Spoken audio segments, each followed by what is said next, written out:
क्या आपको ऐसा कुछ याद है जब आप 11 साल के थे, तब आपकी लाइफ में या आपकी फैमिली में कुछ बहुत ही ट्रेजिक हुआ हो जिसने सब कुछ बर्बाद कर दिया हो?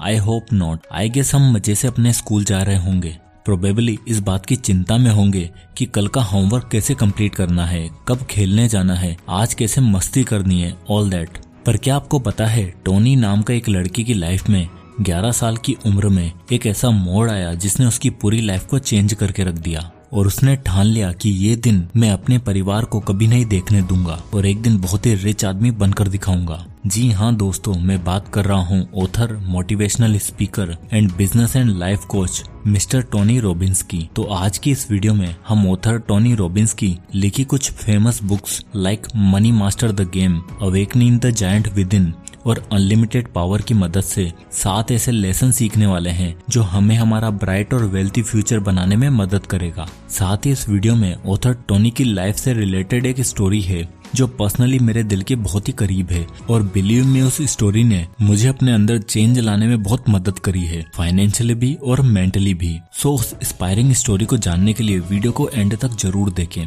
So let's begin. Tony Robbins life journey. Author Tony Robbins का जन्म 1960 में कैलिफोर्निया में रहने वाली एक क्रोएशियन फैमिली में हुआ। टोनी का बचपन कुछ खासा अच्छा नहीं था, ना वो पढ़ाई लिखाई में अच्छे थे और न ही उनके पेरेंट्स की फाइनेंशियल कंडीशन इतनी थी। 3 भाई बहन में से टोनी सबसे बड़े थे। टोनी बचपन से ही मेंटली काफी स्ट्रेस्ड रहते थे क्योंकि उनकी माँ बाप हमेशा आपस में लड़ते झगड़ते रहते थे और एक तरह से 7 साल के बच्चे के ऊपर काफी मेंटल टॉर्चर आ रहा था क्योंकि उसे हर समय इस बात का डर लगा रहता था कि कहीं मेरे मॉम डैड में लड़ाई ना हो जाए और इसी प्रेशर का असर उनकी हेल्थ पर भी दिखा। दरअसल टोनी जब 12-13 साल के थे तब उनकी हाइट 1 महीने के अंदर 10 इंच बढ़ गई और बाद में पता चला कि उनकी बॉडी में ट्यूमर था जिस वजह से उन्हें एक एबनॉर्मल सी बॉडी मिली। पर इन सभी सालों में एक दिन कुछ ऐसा हुआ जिसे टोनी आज तक नहीं भुलाते। दरअसल जब टोनी 11 साल के थे तब उनके घर में बहुत ज्यादा फाइनेंशियल प्रॉब्लम चल रही थी। पूरी फैमिली ने पिछले 1 हफ्ते में ठीक ठाक से प्रॉपर मील तक नहीं खाया था और एक थैंक्स गिविंग के दिन उनके मॉम डैड बहुत लड़ रहे थे,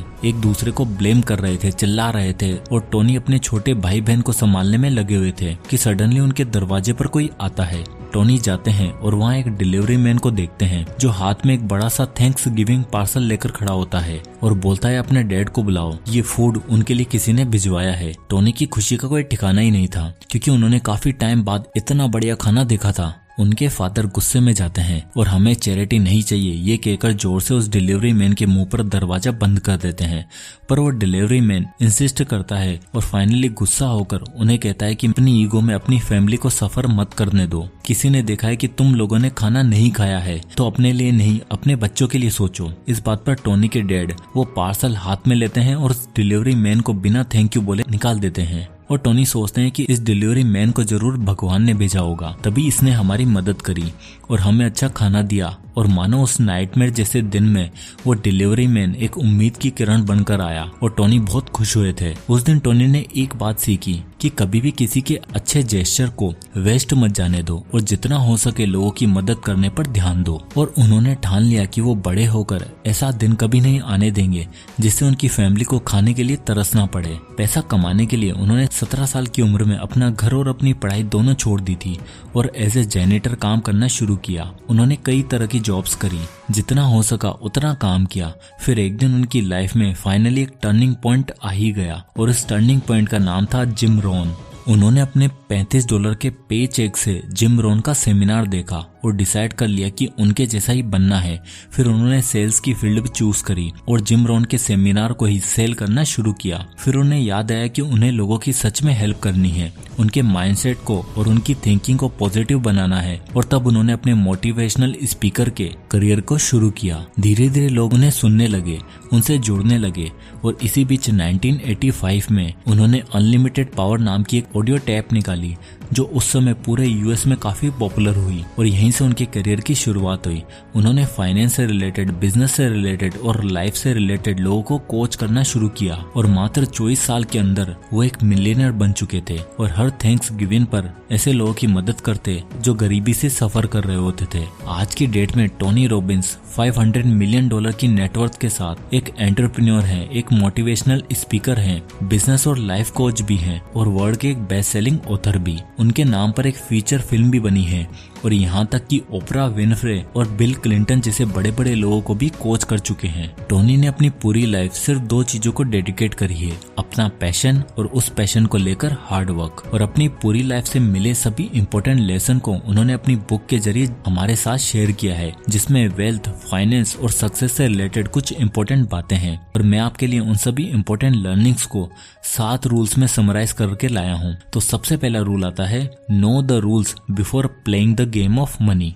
दोस्तों, अज्यूम करो कि आप गोल्फ का मैच खेलने गए और बिना रूल्स को जाने आप शॉट्स खेले जा रहे हो। तो बताओ, क्या बिना रूल्स को फॉलो किए आप मैच जीत पाओगे? बिल्कुल भी नहीं। ऐसे ही हमें अपनी लाइफ का सबसे जरूरी एस्पेक्ट को लेकर प्रॉपर नॉलेज लेने की जरूरत होती है। और यहाँ सबसे जरूरी चीज का मतलब है पैसा। क्योंकि दोस्तों, किसी भी स्पोर्ट्स में हम हमेशा रूल्स को जान के उनके हिसाब से खेलते हैं, पर अपने पैसों के मामले में हम हमेशा हिट एंड ट्रायल टेक्निक्स का यूज करते हैं। पैसा कहाँ लगाना है, कितना बचाना है, कैसे मैनेज करना है, ये सब पहले से जानने की बजाय हम सोचते हैं कि बिना नॉलेज के ही शुरू करते हैं। सोचते हैं कि ये सब नॉलेज लेने का किसके पास टाइम है, और फिर इसी वजह से भारी लॉस फेस कर बैठते हैं। टोनी रॉबिन्स कहते हैं कि मनी को ट्रांसफर करने के लिए आपको पहले उसके रूल्स को समझना पड़ेगा। लाइक पोटेंशियल और स्ट्रॉन्ग रिटर्न्स के लिए स्टॉक मार्केट में इन्वेस्ट करिए, एक इमरजेंसी फंड तैयार करिए जिससे जरूरत के टाइम पर आपका बैंक अकाउंट खाली ना हो। एक्सपेंसेस के लिए 80-20 रूल को फॉलो करें, मल्टीपल इनकम स्ट्रीम क्रिएट करें। और दोस्तों, याद रखें कि अगर गोल्फ कोर्ट में आप बिना रूल्स को जाने पहुंच जाओगे तो आप सिर्फ मैच हारोगे, बट अगर मनी गेम में आपने रूल्स को नहीं समझा तो आप जिंदगी की रेस में भी हार जाओगे। Rule number 2, learn from the masters of the game. दोस्तों, कहा जाता है कि स्किल को मास्टर करने के लिए 3 चीजें सबसे जरूरी है। पहला हार्डवर्क, दूसरा पेशेंस और तीसरा राइट गाइडेंस। और मोस्टली लोगों में पहली 2 क्वालिटीज तो होती हैं, पर उस काम को कैसे शुरू करना है, फर्स्ट स्टेप कहाँ रखना है, ये उन्हें नहीं पता होता। और इसलिए ऑथर टोनी रॉबिन्स कहते हैं कि अगर आपको नहीं पता कि किसी काम को कैसे किया जाता है तो आपको उन लोगों से कांटेक्ट करना चाहिए जो उस काम में मास्टर हों। एग्जाम्पल के लिए सर रिचर्ड ब्रैंसन जब वर्जिन एटलांटिक एयरलाइंस शुरू करने वाले थे तब उन्हें एयरलाइंस इंडस्ट्री के कंपटीशन और उनके प्राइस को लेकर काफी चिंता थी। और ऐसे में उन्होंने रीच आउट किया 70s के फेमस एयरलाइन एंटरप्रेन्योर जिनका नाम था मिस्टर फ्रेडी लेकर। लेकर को पकड़ना बहुत ही मुश्किल था। काफी महीनों की मेहनत के बाद उन्हें लेकर से मिलने का मौका मिला और लेकर ने उन्हें एडवाइस की कि तुम अपनी कॉस्ट कम रखो और क्वालिटी सर्विस रखने पर ध्यान दो, और उन्हें मार्केट के खतरनाक कंपटीशन के लिए तैयार किया। ब्रैंसन ने उनकी सभी एडवाइस को माना और वर्जिन एयरलाइंस को यूके की टॉप मोस्ट एयरलाइंस बना दिया। और कुछ ऐसे ही मोनीश पापराय जी ने किया था जब उन्होंने वॉरेन बफेट के साथ एक डिनर करने के लिए 5 करोड़ रुपए खर्च कर दिए थे। Rule number 3, invest like the top 0.001%। Tony Robbins अपनी बुक में लिखते हैं कि money is not the better owner but it is the better worker. यानी पैसा आपको ओनर नहीं बल्कि एक अच्छा वर्कर बना सकता है। जब आपको आपके एक्युमुलेशन फेज यानी अर्निंग वाले फेज से डिक्युमुलेशन फेज यानी फाइनेंशियल इंडिपेंडेंस वाले फेज तक लेकर जाता है। और इसके लिए आपको सही तरीके से अपने पैसों को सेव और इन्वेस्ट करना आना चाहिए, बिल्कुल उसी तरह जिस तरह दुनिया के टॉप 0.001% लोग करते हैं। टोनी ने 500 से भी ज्यादा सक्सेसफुल इन्वेस्टर से मिलने के बाद पता लगाया कि मिडिल क्लास और पुअर लोग अपना सारा कुछ सिर्फ 4 से 8% तक के रिटर्न अर्न करने में रिस्क पर लगा देते हैं। वो सिर्फ बैंक में पैसा सेव करके बैठ जाते हैं। वहीं रिच लोग अपने $1 को $5 में कैसे कन्वर्ट करना है इस पर मेहनत करते हैं। 4% नहीं बल्कि 400% रिटर्न कहाँ से मिलेगा इस पर रिसर्च करते हैं। इसलिए वो स्टॉक्स में इन्वेस्ट करते हैं। और जिस तरह लॉकडाउन की सिचुएशन आने पर सभी मिडिल क्लास लोग दुकानों की तरफ भागते हैं राशन उठाने के लिए, वही रिच माइंडसेट वाले लोग स्टॉक मार्केट में भागते हैं सस्ते दाम पर स्टॉक्स उठाने के लिए। Rule number 4, raise your standards. Tony का कहना है कि भले ही वो आपकी लाइफ हो या आपके फाइनेंस, आपको हमेशा अपने स्टैंडर्ड्स हाई रखने चाहिए। अपने सबकॉन्शियस माइंड को कुछ इस तरह से ट्रेन करना चाहिए जिससे वो गोल अचीव हो जाए, और अगर अचीव भी ना हो तो भी रिजल्ट पॉजिटिव ही होंगे। ये बिल्कुल एक क्लास में पढ़ने वाले उन 2 बच्चों के एग्जाम्पल है। एक जो सिर्फ सोचता है कि काश कैसे भी करके पास हो जाऊं, और दूसरा वो सोचता है कि इतनी मेहनत करूंगा कि इस बार टॉप करूंगा, सबसे अच्छी परसेंटेज लाकर रहूंगा। ऐसे में दूसरा बच्चा अपने लिए इतने हाई स्टैंडर्ड सेट करता है जिससे अच्छा परफॉर्मेंस ना होने पर भी अराउंड 80% रिजल्ट तो मिल ही जाता है।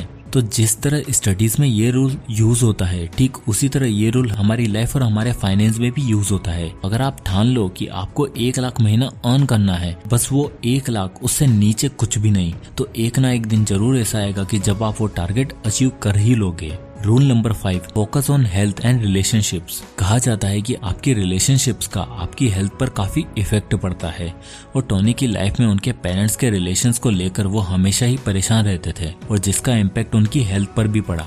तो इसलिए टोनी एडवाइस करते हैं कि अपनी हेल्थ और अपने रिलेशनशिप को अच्छे से प्रेफरेंस दीजिए, क्योंकि रिच और सक्सेसफुल बनने से भी ज्यादा इम्पोर्टेंट है हैप्पीनेस, जो आपको आपकी फैमिली और आपकी बॉडी ही देती है। Rule number 6, do the fire walk. बहुत से ऐसे लोग होते हैं जो कुछ भी नया शुरू करने से बहुत डरते हैं। उनको लगता है कि जैसे चल रहा है वैसा चलते रहना देना चाहिए और ऐसे लोग हमेशा एक एवरेज सी जिंदगी जीकर रह जाते हैं। इसलिए टोनी रॉबिन्स अपने सेमिनार्स में लोगों को फायर वॉक करवाते हैं और ऐसे लोगों को अपने दिमाग पर कंट्रोल करना सिखाते हैं जो ये मान के बैठे हैं कि हमसे नहीं हो पाएगा। अब देखो, यहाँ मैं आपको सच में कोई फायर वॉक करने के लिए नहीं कह रहा, बट एक ऐसे स्टेप्स लेने के लिए कह रहा हूँ जो आपका फ्यूचर सिक्योर बना सकता है। अगर आपके पास कोई हुनर है तो उसे प्रेजेंट करो, कोई बिजनेस आइडिया है तो उसे शुरू करो और अगर फंड्स है तो नॉलेज लो और स्टॉक्स या म्यूचुअल फंड में इन्वेस्ट करो। Rule number 7, do it, enjoy it and share it. At last Tony कहते हैं कि पैसा कमाओ और अपने पैशन को फॉलो करो और उस पैसों को काम पर लगाओ और थोड़ा बहुत शेयर जरूर करो, जिस तरह टोनी खुद थैंक्स गिविंग पर गरीब लोगों की मदद करते हैं। और जितना आप लोगों की भलाई के लिए शेयर करोगे उतनी ही हैप्पीनेस और वेल्थ आपको वापस मिलेगी। तो दोस्तों, ये थे वो 7 लेसन टोनी रॉबिन्स की लाइफ से, जिसके कारण टोनी रॉबिन्स आज इतने सक्सेसफुल और अमीर इंसान बने हैं। तो आई होप कि इस वीडियो से आपको कुछ ना कुछ जरूर सीखने को मिला होगा और अगर आपको ये वीडियो पसंद आया तो इसे लाइक करें और ज्यादा से लोगों तक शेयर करें और इसी तरह के कंटेंट के लिए हमारे चैनल को जरूर सब्सक्राइब करें। और अगर आप किसी भी टॉपिक पर वीडियो चाहते हैं तो हमें कमेंट करके जरूर बताएं, मैं उस पर वीडियो बनाने की पूरी कोशिश करूंगा। तो मिलते हैं नेक्स्ट वीडियो में, तब तक के लिए जय हिंद।